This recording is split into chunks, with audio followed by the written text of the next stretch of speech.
Viral হওয়ার জন্য প্রতিদিন ভিডিও আপলোড করি। হ্যাঁ, এটা সত্যি, ভাইরাল হওয়ার জন্য আমি প্রতিদিন ভিডিও আপলোড করি। আপনারা খুশি? যাই হোক, কী অবস্থা সবার, কেমন আছেন আপনারা সবাই? আশা করি সবাই অনেক বেশি ভালো আছেন। তো ছিল শুক্রবার, এখানে জিঞ্জারে আব্বু টুপি পরায় দেওয়ার চেষ্টা করতেছিল। জিঞ্জার এখন আমাদের বাসার অনেক আদরের একজন। নর্মালি সবগুলারেই আব্বু খুব আদর করে, বাট জিঞ্জারে আরফান আর আব্বু একটু বেশি আদর করে। যাই হোক, আজকে হচ্ছে অনেকগুলা দিনের ভিডিও বলবো, বা 2-3 দিনের ভিডিও ক্লিপস অ্যাড করে একটা ভিডিও করছি। এদিকে হচ্ছে আমরা না, রাজু গিয়েছিল পল্লবী, তো এইটা ওইটার ক্লিপ নিয়ে রাখছিল। পল্লবী আমাদের ক্লায়েন্ট ছিল ওই দিন।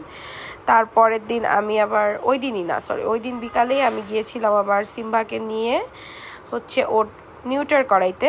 যেহেতু আমি আমার সব বিড়ালদের এক এক করে নিউটার করাই দিচ্ছি। সিম্বা আর হচ্ছে পিনাটি বাকি ছিল, তো সিম্বাকে নিয়ে গিয়েছিলাম। শুধু সিম্বাই ছিল, পিনাটকে নেই ওই দিন, পিনাটকে আগেই করাইছি। তাই সিম্বাকে নিয়ে গেছি। আর এখানে উষা ভিডিওগুলো নিতেছিল। দেখেন ও কেমনে, ওরা কিন্তু মানে বাইরে গেলে আপনি কোলে রাখতে পারেন, ওই রকম পেইন দেয় না। তারপরের দিন ছিল পয়লা বৈশাখ।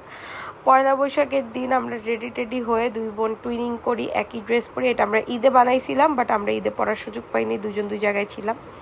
তাই হচ্ছে পয়লা বৈশাখের দিন পড়লাম। এরপর আমি ধানমন্ডির দিকে চলে যাই। ধানমন্ডির দিকে আমরা লাঞ্চ করতে যাই ইয়ামচায়, বাট ইয়ামচায় এত ভিড় ছিল, তো লাস্টলি ইয়ামচা থুয়ে আমাদের যাওয়া লাগে হচ্ছে ইয়ামচার অপোজিট একটা ছিল, আমি জানি না, বাট ফুড কোয়ালিটি মোটেও ভালো লাগে নাই, খাবারটা একটুও ভালো লাগে নাই।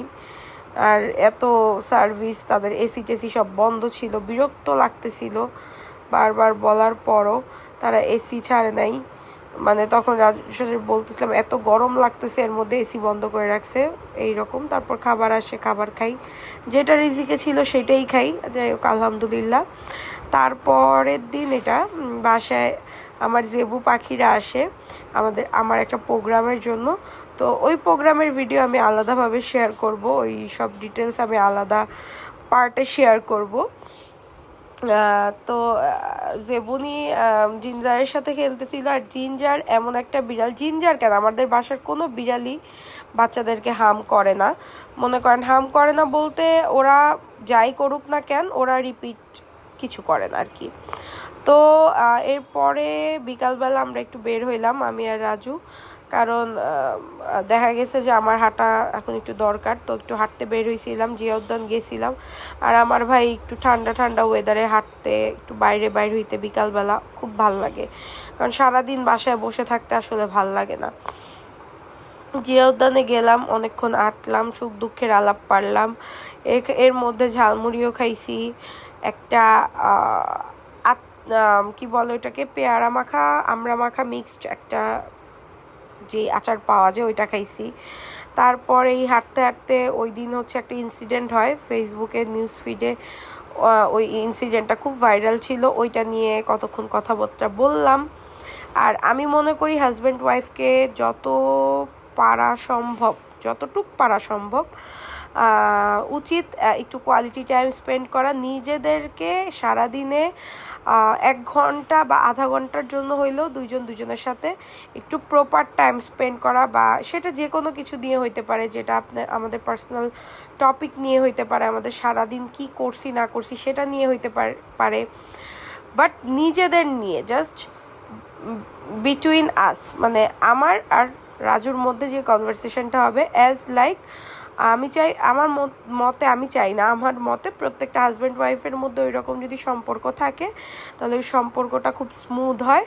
আমাদের যে কোন ধরনের ঝামেলা আর কি সৃষ্টি হইতে পারে না, কারণ আমরা দুজনের সাথে কমিউনিকেশন যত করব, আমাদের মধ্যে থেকে দুজনের প্রতি ওই রেসপেক্ট, ভালোবাসা, সময় আমরা দুজনকে শেয়ার করতেছি, এতে কিন্তু আমাদের নিজেদের মধ্যেই একটা ভালো লাগা সৃষ্টি হবে।